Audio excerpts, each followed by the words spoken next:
Buenas tardes, les damos la más cordial bienvenida al Hablemos de Libros, el Festival 2021. La tarde de hoy tenemos el lujo de contar con dos de las grandes voces de la literatura centroamericana.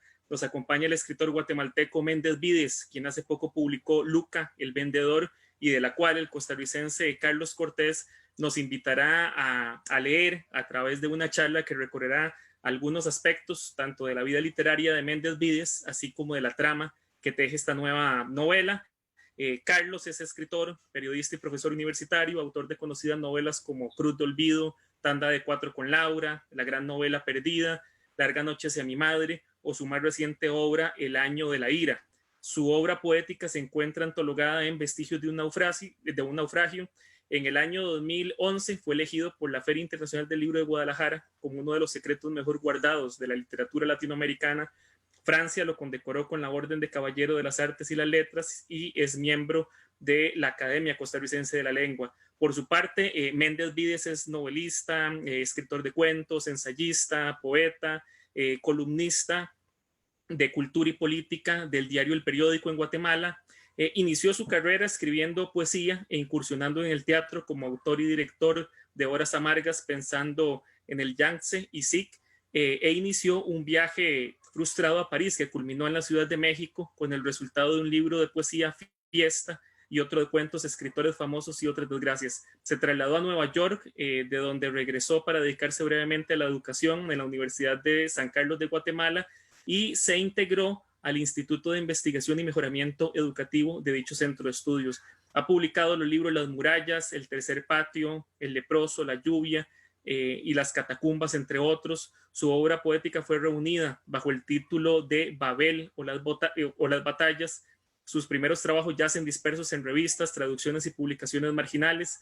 En el año 2020, Alfaguara publica su nueva novela titulada Luca, el vendedor, un libro que narra el viaje épico de un personaje apasionado durante el cual se adapta y transforma para dominar. El campo de batalla en el que peleará y en el que será tentado por el canto de sirenas está hecho de negocios, traiciones y poder, un poder que devora y expulsa a quien lo somete. Méndez Vides, Carlos, muchísimas gracias por aceptar estar en el festival. Es un gustazo, un lujo y un honor.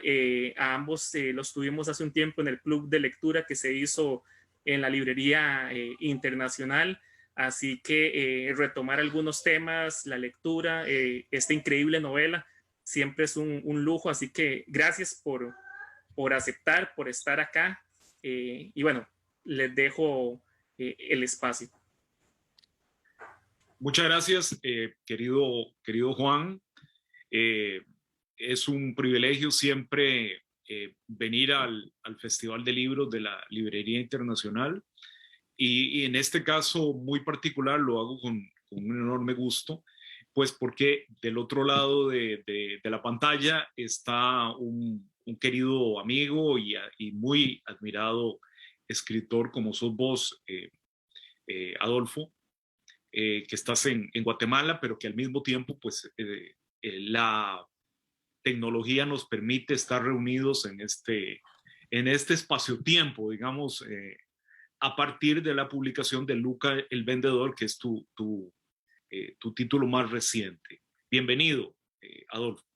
Gracias, Carlos. Muchas gracias por tu amabilidad. Eh, Juan ya nos hizo un recorrido a partir de tus grandes líneas de creación, pues es una trayectoria importante de más de 35 años que te ha ido convirtiendo en uno de los narradores pues, guatemaltecos más importantes de tu generación, con algunos títulos muy estudiados, como es el caso de las murallas, o como es el caso de tus últimos títulos, desde El Leproso, La Lluvia, y bueno, y este ensayo autobiográfico que publicaste en el 2017 sobre Arzú, el expresidente de Guatemala, Álvaro Arzú, que se llama Y el tiempo se me fue. Desde tu más reciente novela, me refiero al Leproso, que publicaste en el 2007, y Luca, pasaron 13 años. ¿Qué decía Joaquín Gutiérrez, el escritor costarricense que tenía más de 1,90, que los animales grandes paren lentamente. ¿Qué pasó durante esa década? ¿Cómo fue cuajándose el proceso creativo que finalmente te lleva a Luca? Pues mira, Carlos, para empezar, hemos compartido a lo largo de estos años en múltiples ocasiones de encuentros y desencuentros, y después de haber escuchado a Juan con ese recuento se me revolvió como qué desorden, ¿verdad? Qué desorden de vida la mía. Lo que sucede es que en América Latina o en Centroamérica particularmente, la edición es una cosa distinta que la escritura, ¿verdad? Uno está escribiendo siempre, pero no se dan las estrellas de la manera apropiada para que los libros salgan uno tras otro, como es la costumbre en los países desarrollados, digamos, sino que aquí surge todo de una manera un poquito distinta, siento yo. Yo tenía casi la costumbre de publicar solo cada 10 años. Y como que lo esperaba específicamente la década. Y cuando se daba la década, se venía el conjunto de obras, no salía una. Digamos, en el año 2007, que esa es referencia, se publicaron en 3 meses 3 libros. Salió El Tercer Patio en agosto, salió El Leproso, los dos en Alfaguara, en septiembre salió El Leproso, y en el mes de noviembre salió La Lluvia. O sea, el que un libro de cuentos y dos novelas se publicaran en 3 meses, no es que los hubiera escrito en esos 3 meses, sino que eran la producción de algunos años, ¿verdad? Y obviamente hay otras obras que se escribieron en esos tiempos que por alguna razón no cuajaron o no se consideró. La primera novela que publiqué, me recuerdo que tenía 7 anteriores que había escrito y que había obviamente decidido que no estaban listas para publicarse. O sea, el acto de escribir es una obsesión permanente, estamos todo el tiempo haciendo. Y yo siempre tengo una cosa en la mente que es para mí una obsesión, y es que nosotros los escritores no somos relevantes, no importamos la vida de los autores, el éxito de los autores o el fracaso de los autores. Eso es algo totalmente ajeno a la literatura. Realmente la literatura la hacen las obras. Lo que cuando uno está haciendo un libro, uno está tratando de que ese libro cobre independencia, que ese libro se pueda liberar del autor, ¿verdad? Que se sobreponga al autor. O sea, esa tendencia que tienen algunos críticos a tratar de interpretar al autor en su obra es porque tienden a creer que lo importante es el autor, pero el autor solo es como un fenómeno pasajero que nos toca vivir ciertos años, y en ese periodo de tiempo como que intuimos o captamos lo que está a nuestro alrededor. Y digamos, Guatemala en particular o Centroamérica en general es un área bastante inquietante. O sea, yo creo que si uno compara lo que son otras culturas de otros países donde se vive una aparente tranquilidad o una aparente abulia, o donde el spring era tan común, versus un países como los nuestros, tan enredados, tan complejos, tan vivos, ¿verdad?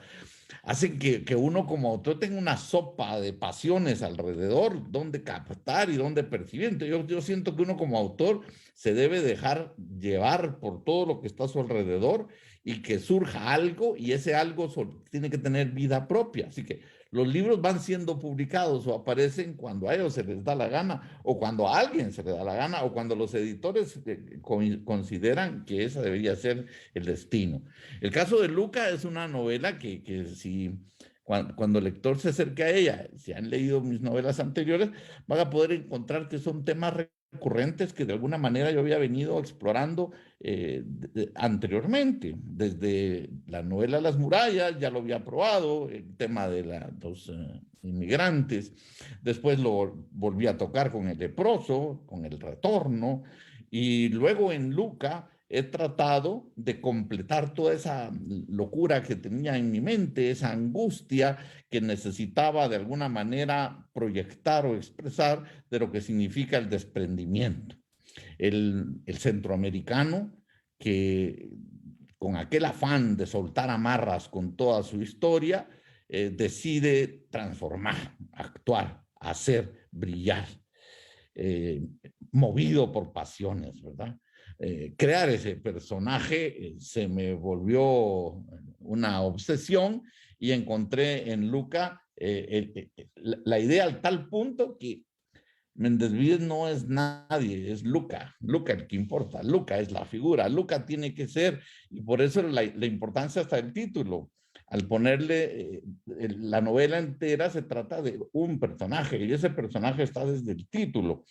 Y es como lo he comentado en otras ocasiones, cuando se piensa en algunos otros libros clásicos, ¿verdad? Que como Pasajes de la Medianoche, y uno piensa en los personajes de la literatura occidental tradicional que utilizaban un simple nombre, Aladino, podemos pensar en cualquiera de estos personajes que lograban quedarse en la mente de la población a tal punto que ya nadie le importa quién fue el autor.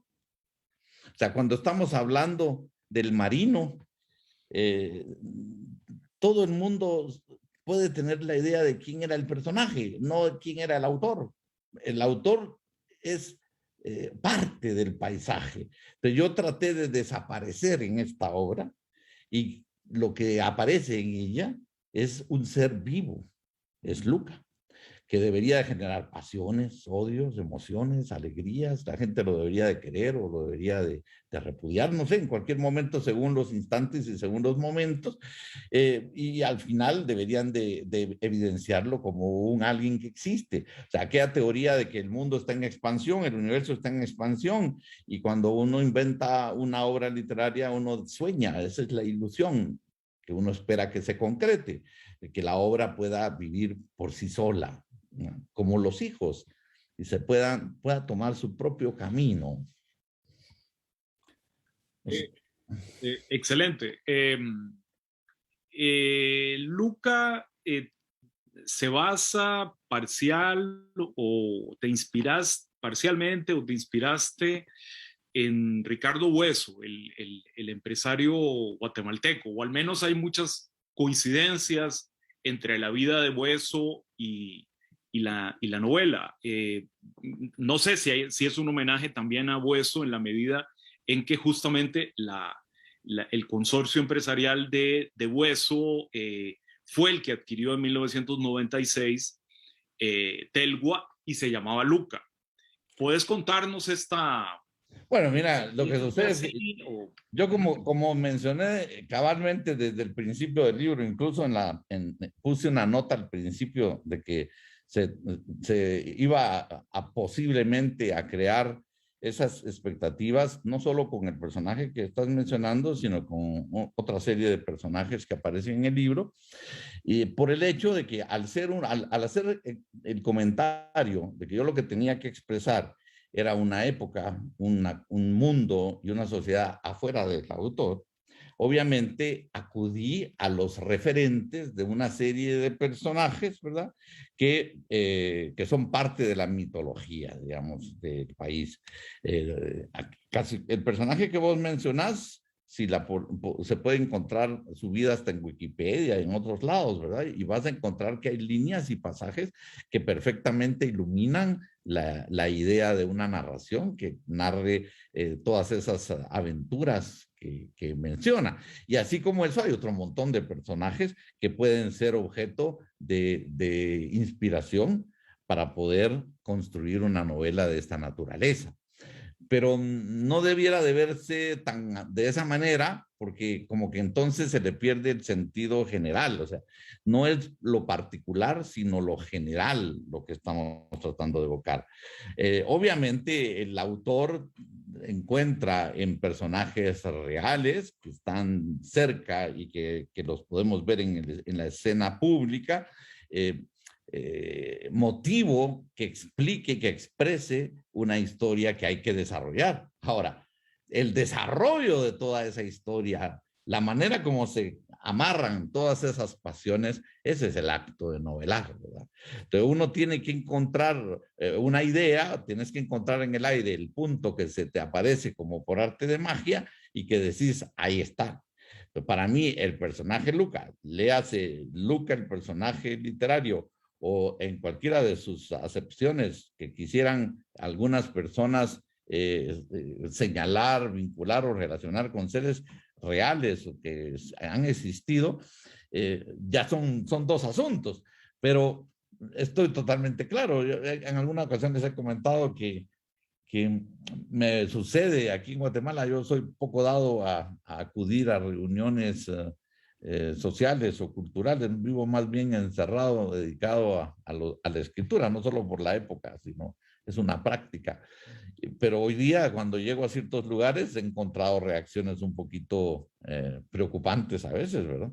De personas que me dicen, mire, aquí le presento a tal que resulta ser, asumen que yo entiendo y dicen que es un personaje de mi novela y verdaderamente es un poco incómodo en algunos momentos. Pero yo creo que eso es bueno, que la gente se identifique o que la gente señale o que la gente, porque eso también es pasajero. Y con el tiempo lo único que debe quedar es la idea de Luca y un mundo que lo rodea, que puede suceder en toda la región, en cualquiera de nuestros países hay personajes así. Lo que tiene de fascinante este personaje Luca, que imagino que las asociaciones que vos haces, es por la audacia, ¿verdad? Entonces, obviamente hay momentos específicos en la vida de estos personajes que se prestan para expresar ese sentimiento. Y cuando yo capté un personaje que podía tener ese elemento, dije, esta es materia para esa novela que he venido queriendo construir por 30 años, ¿verdad? Así que se logró y finalmente comenzó a crecer Luca como un ser de la ficción, ¿verdad? En una oportunidad, en una reunión que creo que estábamos con vos en Nicaragua, recuerdo que tuvimos una pequeña discusión con Manuel Vila, que argumentaba ante el punto que yo decía que el Quijote era un personaje creado, inventado, y él decía, no, un momento, hay referencias de que en la historia que existió el personaje que le sirvió de inspiración a Cervantes. Ok, es posible que ese personaje histórico haya existido, pero su relevancia está en que dio lugar a la creación del Quijote, ¿verdad? Entonces, digamos que la idea o el Luca voluntarioso, apasionado, que la ficción debe de ofrecer a Centroamérica, digamos, en general a la literatura, está más allá que cualquiera de esas asociaciones factibles, ¿no? Sí, no, absolutamente, aunque probablemente si tuviéramos a Cervantes en una sesión Zoom o no lo encontráramos en la calle, pues probablemente sería Le inevitable preguntarías. hacerle la pregunta. Con respecto a Luca, yo lo comentaba porque pues tenemos esta... digamos, tentación referencial de encontrar, de hacer esta coincidencia entre la vida y el arte, ¿verdad? Y entonces muy probablemente en Guatemala, pues te paran en la calle, como estás diciendo, ¿verdad? Y te dicen, no, es que este es Bueso y la vida de Bueso, que fue también veterano de Vietnam, que pasó por Estados Unidos, que tuvo una trayectoria empresarial en Centroamérica, que compró Telgua, etcétera, etcétera, pues bueno, coincide muchísimo con Luca. Ahora, yo te iba a preguntar si no hay también mucho de voz en ese personaje. No, vos no, digamos, en realidad pues los escritores centroamericanos, muchos nos ganamos la vida como profesores universitarios o haciendo otro tipo de actividades porque sabemos bien que provenimos de países marginales con mercados editoriales pequeños, ¿verdad?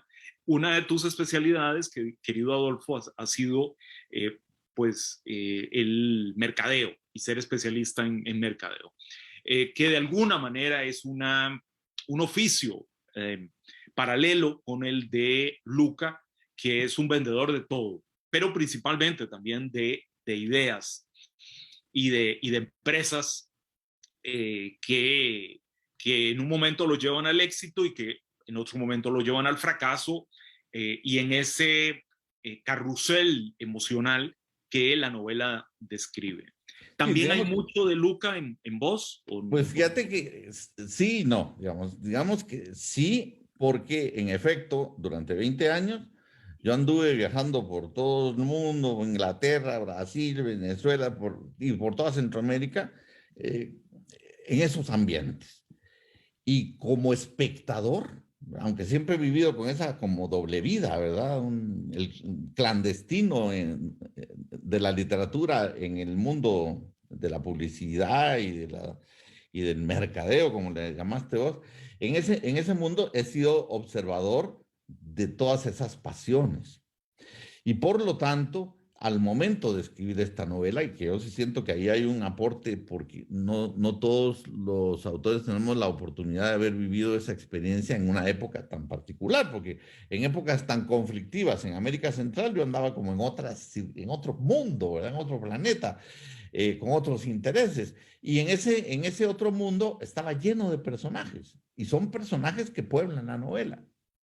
Definitivamente hay obviamente mi ojo, porque mi experiencia es inevitable, obviamente es indubitable que si algún desarrollo y descripción yo hago de la región centroamericana, es por cuanto la he vivido. O sea, el San José que yo conozco o las personas con las que yo tenía que verme en San José o en Panamá o en Honduras, pues obviamente era ese mercado, ese segmento. Y en ese segmento te hablo tanto de los empresarios como de los vendedores con los que andábamos caminando por Guapiles o por San Carlos en Costa Rica. O sea, que tenían preocupaciones y que en aquellos largos trayectos de vehículo de un punto al otro, yéndose a San Isidro en general, por ejemplo, me iban a contar su vida o sus historias o sus preocupaciones.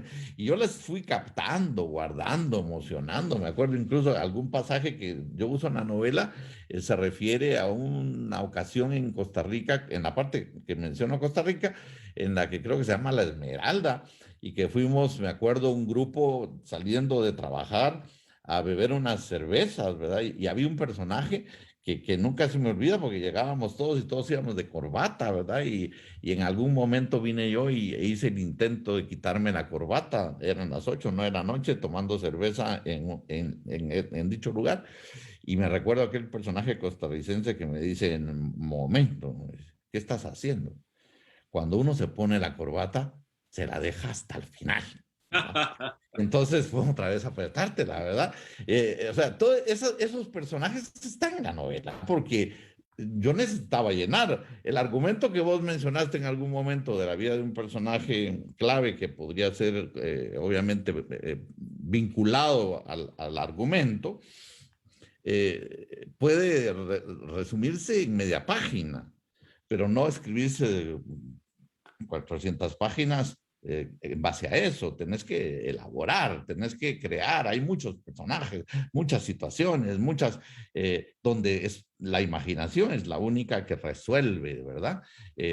Puedes tener una arquitectura y necesitas poblarla, y ahí es la experiencia vivencial del autor, pero el autor que ve, el que observa, no el que participa. O sea, yo he tratado en la literatura de extraerme. No puedo totalmente, porque obviamente uno siempre es la parte referencial, es el punto de vista, es el observador. Pero he creído que a diferencia de muchos amigos que piensan lo contrario, ellos han hecho en esta época en particular de la sensibilidad personal y de la experiencia de la autoficción, el recurso de época y muy de moda. Ahorita todo el mundo está tratando de aprovechar toda esa experiencia vivencial que el autor tiene para trasladarla a la ficción, y está muy bien, está perfecto, y está de moda. Yo siempre ando un poco contra la corriente. Yo digo, yo quisiera matarme totalmente. O sea, yo no debo estar allí más que como espectador. Son los personajes los que viven, es el mundo que gira alrededor. Estoy buscando escribir libros en los cuales se pueda prescindir del autor, ¿verdad? El autor muere. Yo quisiera que los libros perduraran un poco más. En ese caso, eh, que efectivamente construís un personaje que es una especie de rey Midas, en que durante buena parte de su vida, pues todo lo que toca lo convierte en oro, y al mismo tiempo, si se quiere, lo pervierte, que es este mito de Midas terrible, ¿no? ¿Cómo calificarías la novela? Yo también la encuentro con grandes dosis de un humor corrosivo, muy centroamericano, que tiene buena parte de tu obra narrativa, como una novela picaresca. En alguna otra presentación que estuvimos yo decía que era una novela picaresca. Vos también has hablado que es una novela de aventuras, incluso has citado una de tus obras favoritas, que es La Odisea de Homero, para calificar ese recorrido a lo largo que va de Centroamérica pues a Estados Unidos, con frecuentes alusiones a la época, a los años 60, a Vietnam. El personaje es veterano de Vietnam. Es decir, hay una perspectiva muy, muy grande que podría identificarse con las aventuras, ¿verdad? Pero también yo veo la alusión, por ejemplo, a una novela familiar. Hay toda una anatomía en torno a un clan familiar. ¿Cómo la calificarías en ese sentido? Pues mira, yo siempre he tenido una obsesión con el acto de viajar, ¿verdad? ¿Será que en el principio, la idea de moverse, de trasladarse en el tiempo y en el espacio, ha sido una obsesión permanente? Mi primer libro de cuentos, Escritores Famosos y Otros Desgraciados, que lo escribí cuando no había prácticamente salido de Guatemala, casi, probablemente casi nada, ¿verdad? Había hecho un par de viajecitos menores. Se desarrollan todas las historias en los lugares más exóticos del mundo. O sea, había una ambición por el resto del mundo tremendo. Yo te cuento que cuando hice mi primer viaje fuera para toda la vida, según yo, desde mi antigua Guatemala, que es una pequeña ciudad de 7 calles y avenidas. En ese momento yo salía de viaje al día siguiente y hice un recorrido por la ciudad despidiéndome. Yo tenía, ¿qué? 20 años, ¿no? Y dije, yo nunca más voy a regresar aquí probablemente, así que me despedí de mis volcanes, me despedí de los cerros, de los campanarios, de las iglesias. Hice el recorrido, decía yo, bueno, pues, y no con nostalgia, sino con cierto entusiasmo, ¿verdad? Me voy. Y yo dije, me voy para toda la vida, ¿verdad? Y yo dije que me iba para París y hice toda la locura, pero en mi ingenuidad e inocencia, yo llevaba el plan de que la única manera de cruzar era según los libros que leía, y estaba atrasado en mis lecturas, ¿verdad? Ya existían los aviones y las formas modernas, pero yo creía que la costumbre era irse en barco, ¿ves? Y no se me ocurrió pensar que de Guatemala a París había esa opción, así que creí que lo lógico era ir a México, ir a Veracruz, y en Veracruz tomar un barco, como debería de ser, porque así se iban los escritores a Europa, ¿verdad? Así que yo tomé esa fascinante aventura, que por supuesto chocó desde el primer día, ¿verdad? Todo fue fallido, todo fue fracasado. una tras otra se me volteaban. En Veracruz de México no dejaban entrar al área de los barcos porque eso no era así, pues, o sea, tenías que tener permisos especiales y lo más fácil era hacerlo desde mi país. Me mandaban todos a decir, ¿por qué no se embarcó en su país? Y finalmente paré en el Distrito Federal y vino una experiencia extraordinaria que nunca podré olvidar y que para mí no fue esperada. Yo decía que iba a París y paré en México, ¿verdad? Pero fue brillante, fue fascinante, conocí gente importante, estuve en un momento, estoy hablando de 1977, 78, un periodo de tiempo para mí vital, ¿verdad? Donde me ligué pero siempre fue la idea de viajar. Cuando por diversas razones, que sería muy largo relatar toda esa aventura, que es parte de un libro que está escrito, pero que no sé cuándo algún día lo terminaré de cuajar como para que pueda ser publicado. Sí es personal y por eso mismo los he mantenido así alejados, porque creo que las cosas personales aguardan otro momento. Pero en toda esa aventura se me quedó clavado y lo que más me costó fue el regreso, porque regresaba en cierta forma desilusionado, no quería volver, pero volvía y no me quería quedar porque me exponía a otro montón de aventuras. Otro compañero que compartimos esa aventura sí se quedó, y luego se involucró en movimientos revolucionarios y pues después murió. Pero en aquel momento preciso, a mí se me quedó grabado y tanto así escribí ese libro al que hago alusión sobre todos esos viajes que no se habían realizado, y luego por 25 años he tenido una columna de libro en el periódico de Guatemala que se llama Viaje al Centro de los Libros. O sea, hasta cada vez que hablo de un libro, hablo de un viaje. Cuando pienso en los libros, grandes libros que a mí me hacen sentido, obviamente la Ilíada es el que más me gusta, pero sin embargo la Odisea es el tema que por supuesto en este caso hace más clara referencia. Pero también la Ilíada es un viaje de ataque, como lo es de retorno el de la Odisea. Y también cuando nos vamos a Dante y nos vamos a la Divina Comedia, es también un viaje por los 9 círculos del infierno, el paraíso, hasta llegar al paraíso, ¿verdad? El Quijote es un viaje alrededor de su pequeño lugar donde vivía en La Mancha. Entonces, el sentimiento es que toda la literatura que uno voltea a ver hacia atrás, donde no importa quién es el autor, porque el Quijote es más importante que Cervantes, ¿verdad? Dante se cuidó de él ser personaje dentro de su libro para también ser protagonista, ¿verdad?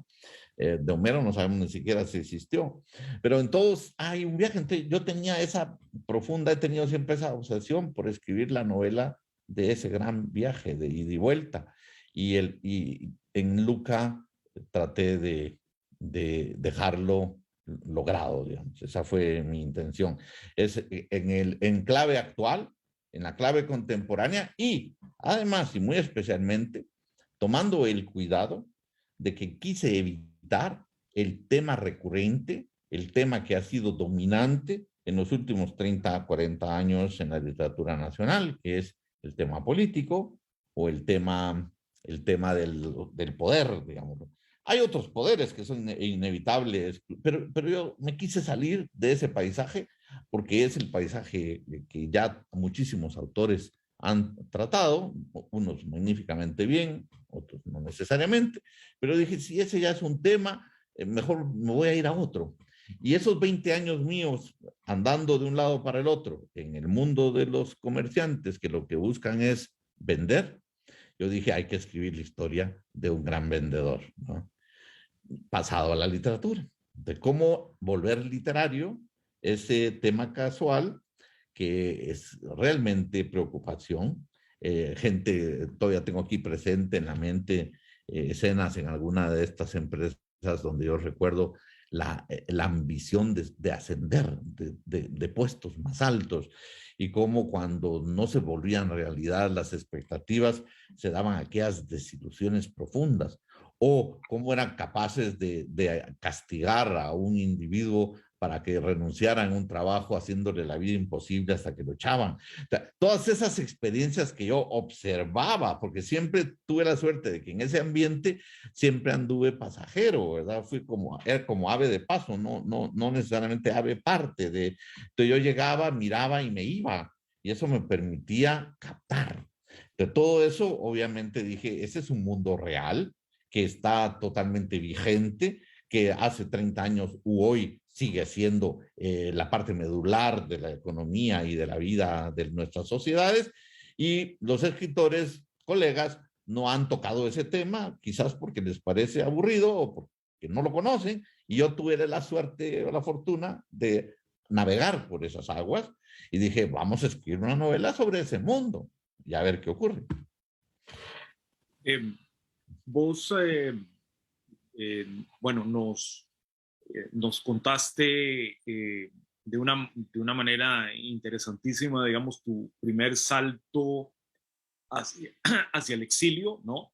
Cuando querías ir a París y terminaste en Ciudad de México. Y bueno, y eso fue, digamos, uno de tantísimos viajes que has realizado. Quizá los viajes para un escritor, los viajes fundamentales sean los viajes interiores, ¿no? Pero en tu caso también has viajado mucho externamente. Me hablaste del tema político. En algún momento el gran dilema del escritor o del intelectual en Guatemala era cómo sobrevivir sin meterse a la guerrilla o irse de Guatemala e irse al exilio. Vos tenés una novela política, que es La lluvia, inclusive, ¿no? Ahora, ¿cómo lo lograste? Esto lo hemos hablado en mesas entre amigos, ¿no? Y se aleja un poco del tema del cual estamos hablando, pero bueno, vos lo mencionaste, y cómo lograste. Yo le he tenido una gran admiración a colegas, amigos como vos, de tu generación en Guatemala, porque verdaderamente estaban en medio de la lluvia de balas, para ponerlo de esa forma. ¿Cómo ves este tema? Bueno, pues yo estuve en la lluvia de balas, digamos, por decirte algo, a finales de los años 70 y principios del 80, de los 80, yo trabajaba en la Universidad San Carlos, ¿verdad? Y la universidad fue objeto de una de las perseguidoras más grandes de la represión. Es más, esa oficina de investigación educativa en la que yo estuve involucrado, éramos 12 investigadores, y un día me acuerdo cuando nos llegó la noticia de que sabíamos que de esas estructuras de poder habían decidido que tenían que golpear a cada una de las instituciones, fuera participación política o no. Y un día nos llegó a nosotros el anuncio de que uno de nosotros 12 tenía que caer, ¿verdad? Así que nos pidieron pues que tuviéramos todos mucho cuidado, que tratáramos de llegar un día sí, otro no, de vez en cuando cambiar horarios, porque tenía que seguirse cumpliendo con el trabajo, pero que había que cuidarse al punto que las reuniones eran casi clandestinas. Alguna vez me recuerdo una persona que se me aproximó caminando por un corredor de la universidad y solo me dijo, apréndase la siguiente dirección, tal y tal, zona tal, 7 de la noche, ahí lo esperamos, hay reunión de trabajo. Yo me acuerdo que esa noche llegué yo casi temblando, como que estaba yo acudiendo a una célula terrorista, ¿verdad? O íbamos a hacer alguna cosa inusual, y entré con temor a un lugar que no conocía, a tocar una puerta que no sabía qué era, y cuando entré estaban todos mis compañeros de trabajo en una reunión verdaderamente de trabajo, o sea, para planificar entregas, fechas, avances de los proyectos que estábamos cada uno investigando. Se vivía bajo un clima verdaderamente tormentoso, y además yo era asistente de quien entonces llegó a ser rector después de la muerte de su predecesor, y estuvo ahí por unos días, que se llama Raúl Molina, que resultó ser después, yo no lo sabía, yo le aprecio mucho, la apreciaba mucho en ese momento, un tipo muy correcto, muy entero, y era uno de los líderes de la ONG, y yo no lo sabía. Yo no estaba atento a eso, ¿verdad? Y me imagino que hubo un intento de secuestro que contra mí, que no era contra mí, sino de haber sido para ver qué sabía yo, probablemente, de la persona, del rector. Y viví la experiencia de sentirme, ver armas enfrente, correr, esconderme, huir, salir. Eso fue posterior a ese viaje primero que les contaba. Yo salí fuera del país, me fui para evitar riesgos. Estuve viviendo en Nuevo México, en Albuquerque, por eso es que es uno de los lugares que la novela también desarrolla, ¿verdad? Fue parte de mi experiencia vivencial, donde fui a estar un periodo de tiempo. Viví todos esos terrores, viví esas, pero vuelvo a decir, el hecho de que yo haya vivido toda esa experiencia, la violencia, la incertidumbre de esos años tan terribles, ¿verdad? No quiere decir que yo necesariamente tenga todavía o me haya llegado el momento de madurar esa experiencia para convertirla en literatura. Probablemente está en mi lista y no tardaré algún día en sacar todas esas emociones y pasiones para dejar cuenta de ellas. O de alguna manera lo he ido haciendo en las obras anteriores en algún instante. Pero de ahí a la elección de cuáles son los temas o qué es lo que uno debe tratar, porque la vida no solo ha sido esas experiencias, hay otro montón de experiencias, ¿verdad?, que están acumulando y el autor, vuelvo a decir, no es necesariamente el que elige. O sea, acuérdense de Goethe, aquello que decía, no te mueves, te mueven. O sea, hay una serie de elementos que nos gobiernan de alguna manera que no podemos entender, que nos van poniendo los temas sobre los que tenemos que trabajar. Yo ahorita estoy terminando una novela que he venido trabajando todo este año y yo cuando la ojeo y digo, ¿cómo es que me metí ahora en esto? O sea, no, la verdad, simplemente es algo que se da y que uno espera que la obra crezca sola y que te dé la espalda, que por lo menos la obra pueda llevar su vida propia después y uno verla de lejos. Por lo menos las novelas tuyas anteriores que yo he leído tienen una cierta estructura claustrofóbica que, por ejemplo, en Las murallas lo sentís desde el título, ¿verdad? Es decir, personajes que de alguna manera no pueden salir, o en El leproso, que no pueden salir de una especie de destino que los aplasta. Y yo las graficaría con una cierta estructura, como una estructura vertical. Luca rompe completamente en eso. Vos me estás hablábamos hace un instante del viaje y de tu propensión a los viajes, de tu interés literario y vivencial en los viajes. Yo diría que Luca tiene más bien una estructura expansiva, una estructura más bien horizontal, que va hilando los acontecimientos. ¿Te parece que esto tiene algún sentido? Bueno, por un lado sí, y por otro lado yo pensaría que en Luca se vuelven a dar todas esas preocupaciones que he manifestado en mis obras anteriores, porque aunque está viajando, siempre está sujeto dentro de una estructura y desde el principio, cuando él dice que no quiere ser vendedor, y termina siendo un vendedor. O sea, tal vez no como el vendedor que estaba destinado originalmente, pero un exitoso vendedor de otra manera. O sea, siempre está como sujeto al destino de alguna manera o a alguna fuerza, aunque en apariencia él es el que va abriéndose paso con voluntad y con decisión, el personaje, en todas las historias que se le van enfrentando, en todas las situaciones que le ocurren, pero siempre hay un cierto encierro. Solo que los encierros los he manejado de otra manera. Por ejemplo, en las 5 partes del libro, encontré también los 5 círculos de horror interno, familiares y privados.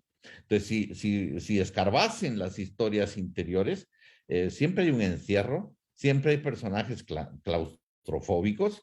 El personaje de la madre es un personaje fascinante.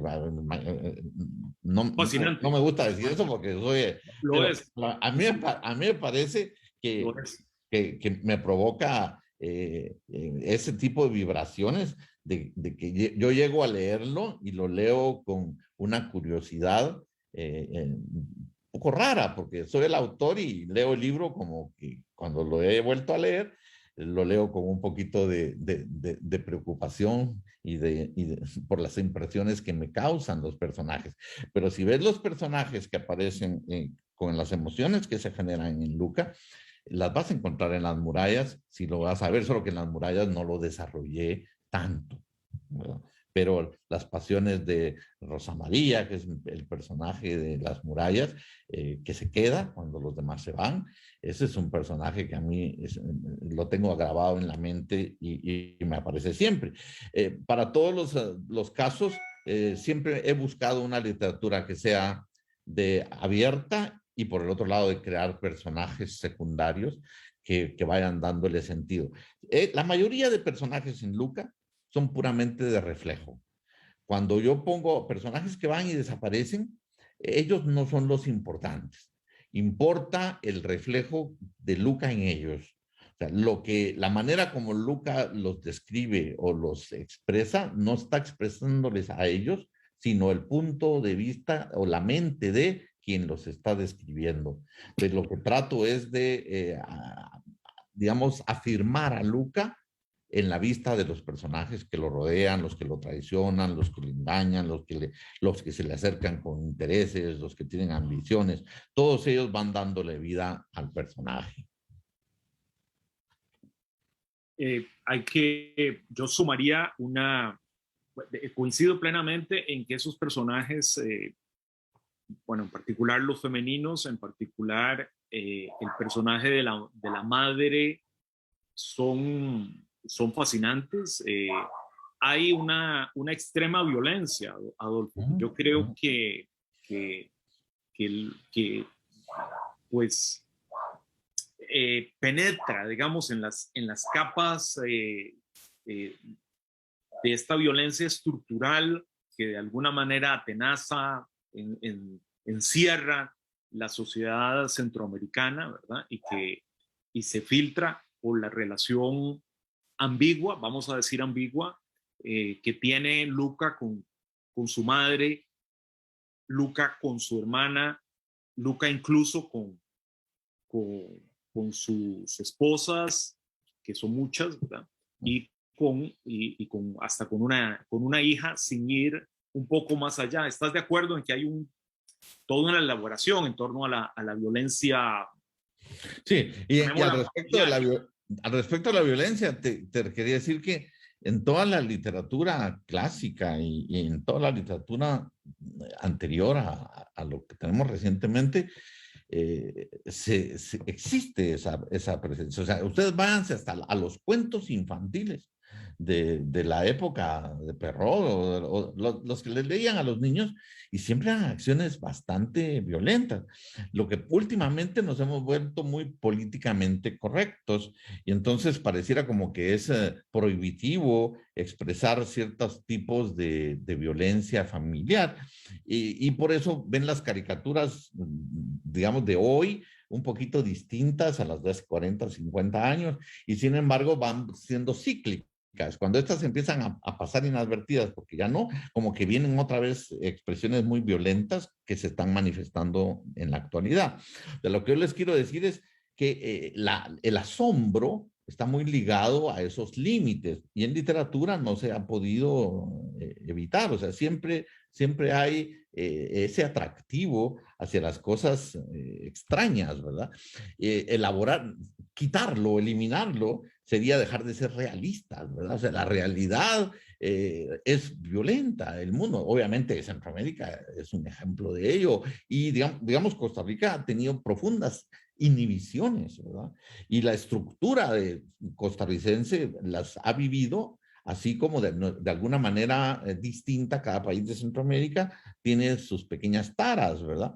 Esas inhibiciones, por ejemplo, en el lenguaje costarricense, son violentas. Y por eso novelas como las tuyas las expresan en ciertos momentos. O sea, Centroamérica, Latinoamérica o el mundo es una misma cosa, somos seres humanos. Entonces, a mí la condición humana rebalsa las particularidades de las naciones. El ejercicio de esos momentos pasionales y violentos nos encarnan o nos combinan con la humanidad, nos hace humanos, ¿verdad? Obviamente explorar esos vericuetos a mí me parece muy importante, porque si no empieza a salir una literatura muy lo que se debe decir y lo que no se puede decir. Yo creo que hay que romper todo en ese sentido y buscar el asombro. Lo que uno trata es de que el lector, cuando está leyendo, reciba lo sacuda, ¿verdad? Pero que no haya acto de violencia sin que haya a la par otro acto de bondad o otro acto de nobleza que lo equipare. O sea, hay que ir en un sube y baja, ¿verdad? Generando pasiones. La literatura debiera de lograr eso. Yo en Luca mi interés fue siempre que el lector no sepa por dónde viene la página siguiente y que se le golpee con una emoción distinta. Es un juego de emociones. Es como subirse a uno de esos resbaladeros gigantes y sentir la adrenalina moverse a lo largo de ese breve momento. Pues en la lectura del libro yo esperaría que los lectores pasen una serie de agitaciones, ¿verdad? Reales. Muy bien, muy verdaderamente apasionante esto que nos estás contando. Vamos a pasar la última parte. Estamos ya sobre tiempo, y yo te prometí a vos y a los organizadores del ciclo no pasarnos demasiado del tiempo estimado. Les reitero que estamos conversando con Adolfo Méndez Vides de Guatemala sobre su más reciente novela, Luca el Vendedor, que está obviamente disponible en todas las librerías internacionales. Querido Adolfo, voy a proponerte un último, si se quiere, un último juego, porque yo concibo estas conversaciones, concibo en general la literatura como un enorme juego. Vos sos un devoto de vos y todo escritor centroamericano, me atrevo a decir latinoamericano, un gran devoto de Augusto Tito Monterroso, que alguna vez incluso publicó un libro tuyo, que era un gran jugador, un ludópata de la literatura. Y vamos a terminar esta entrevista, si te parece bien, sometiéndote al famoso cuestionario Pivot, que era este cuestionario que Bernard Pivot, el periodista francés, hace algunas décadas, cuando invitaba a algún escritor a su programa en la televisión francesa, presentaba. Entonces vamos a comenzar con este cuestionario, que es absolutamente espontáneo, ¿no? Que es lo que mi pregunta te parezca. ¿Cuál es tu palabra favorita? Paraguas. ¿Cuál es la palabra que menos te gusta?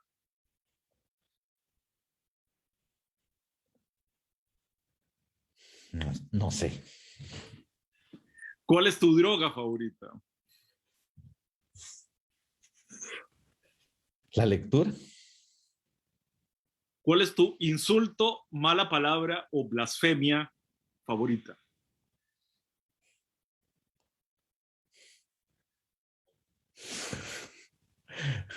Ahí sí que me doy. ¿Cuál es el ruido o el sonido que más te gusta? Las campanas. ¿Cuál es el que menos te gusta? El chirriar de los motores de autobuses. ¿Qué rostro de hombre o de mujer escogerías para un billete nuevo del banco? Miguel Ángel Asturias. No está en un billete. No lo puedo creer. ¿Qué profesión no te gustaría tener? Medicina. ¿En qué planta, árbol o animal te gustaría reencarnar? Un cafeto. Cafetal. Muy hermoso. Si Dios existe, ¿qué te gustaría que te dijera después de morir? Bienvenido. Muy bien. Como siempre, muy querido Adolfo, disfruté mucho esta conversación. Espero que vos también. Esta es no una excusa, pero es una invitación verdaderamente a que leamos tu obra, en particular Luca el Vendedor. También está en la Librería Internacional Arzú y El tiempo se nos fue, para los interesados en la historia guatemalteca y centroamericana. Y también en el catálogo de Alfaguara, que está en Amazon, pueden buscar Las murallas, que es tal vez uno de tus clásicos, para ponerlo de esta manera. Ha sido un enorme placer conversar con vos. Por favor, un mensaje de despedida a todos los lectores que nos han acompañado esta tarde.